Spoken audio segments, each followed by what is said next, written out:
The Kremlin tonight is sending a message of restraint. What Washington once presented as an imminent breakthrough, a long-awaited summit between US President Donald Trump and Russian President Vladimir Putin, now appears to be slipping into diplomatic limbo. In Moscow, Russian Foreign Minister Sergei Lavrov has made it clear that no such meeting is on the horizon, calling the idea, in his words, premature. His remarks follow a telephone conversation with his American counterpart, US Secretary of State Marco Rubio, their first direct contact since Trump publicly floated the possibility of a face-to-face meeting earlier this month. The two diplomats discussed the current state of relations and the road ahead, but according to Moscow, they agreed that more groundwork was needed before any presidential encounter could be considered. Speaking after that call, Lavrov struck a tone of deliberate caution. We discussed with Marco Rubio the current situation as it stands today and how we can prepare a version of the next meeting agreed upon by the presidents of Russia and the United States, he said. It was a statement that offered acknowledgement of dialogue, but no commitment to timing. The phone exchange comes after days of speculation triggered by Trump himself. On October 16th, the American president told reporters that a new summit with Putin would take place in the next 2 weeks before November. His words generated immediate headlines and a flurry of planning rumors, including talk of a possible venue in Budapest.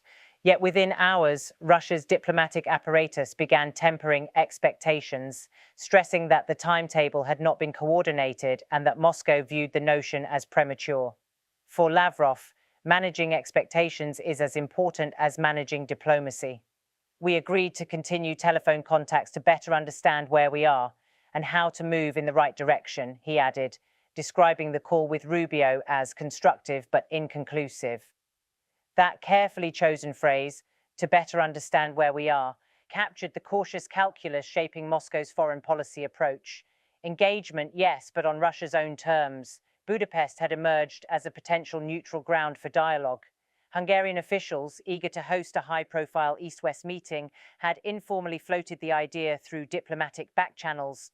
For Trump, the prospect of such a summit fit neatly into his political narrative, one that promotes personal diplomacy and the image of himself as a global deal-maker. But in Moscow, officials see little incentive to rush. The Kremlin's calculus revolves around substance, not spectacle, and right now, substance remains elusive. Senior Russian diplomats privately note that the conditions for meaningful talks simply do not yet exist. Tensions over Ukraine persist, sanctions remain in place, and both sides accuse the other of cyber interference. Against that backdrop, any summit without concrete deliverables risks becoming more theatre than negotiation. And for the Kremlin, that is not a risk worth taking. Washington, by contrast, has sounded a more upbeat note. Secretary Rubio described his call with Lavrov as constructive, saying the two sides had discussed ways to advance a candid, respectful dialogue. He suggested both governments were exploring the possibility of a high-level meeting before the year's end. But when pressed on whether specific dates were being considered, the State Department declined to confirm. Analysts say the differing tones reflect the two capitals' political realities. In Washington, Trump faces mounting scrutiny over his handling of global affairs and a desire to showcase foreign policy success. A high-visibility handshake with Vladimir Putin could serve that purpose. In Moscow, by contrast, there is little domestic pressure to deliver such a spectacle. The Kremlin's priority remains demonstrating control over the agenda, over the message, and over the tempo of engagement. The geopolitical context also complicates matters. NATO continues its exercises along the alliance's eastern flank. US and European sanctions on Russian energy and defense sectors remain in place. Cybersecurity concerns persist, and the war in Ukraine has not yet found a stable diplomatic footing. Under such circumstances, even a symbolic summit could trigger criticism on both sides. The Kremlin, aware of these optics, seems determined to wait for what it considers the right moment. For Moscow, patience is strategic. Every public statement from Lavrov underscores that diplomacy, not deadlines, will guide Russia's approach. The foreign minister's words, to better understand where we are and how to move in the right direction, echo a long-standing doctrine: engage when advantageous, disengage when uncertain. It is a lesson drawn from years of navigating Western diplomacy. Behind the formal language, though, lies a subtle message. Russia wants recognition, not necessarily agreement, but acknowledgement of parity. For Lavrov and his team, rushing into another summit without clear deliverables risks projecting weakness, not strength. Better, they argue, to let the Americans wait, and in doing so, remind Washington that Russia sets its own diplomatic pace. Meanwhile, in the United States, the push for renewed engagement continues. Trump has repeatedly boasted of his personal rapport with Putin, insisting that peace comes from respect, not confrontation. His advisers see a summit as an opportunity to reset the tone of relations and to showcase what they describe as pragmatic leadership. But Moscow remains unconvinced. To Russian policymakers, Trump's enthusiasm appears tactical, more about headlines and domestic optics than about the steady, methodical diplomacy that the Kremlin values. Observers point out that this dynamic mirrors past patterns. In 2018 and again in 2020, Washington signaled eagerness for quick summits, while Moscow insisted on months of pre-negotiation. Each time, the result was the same. Meetings delayed, expectations managed, and agendas narrowed to symbolic gestures. This time appears no different. Lavrov's balancing act between engagement and delay reflects his deep experience.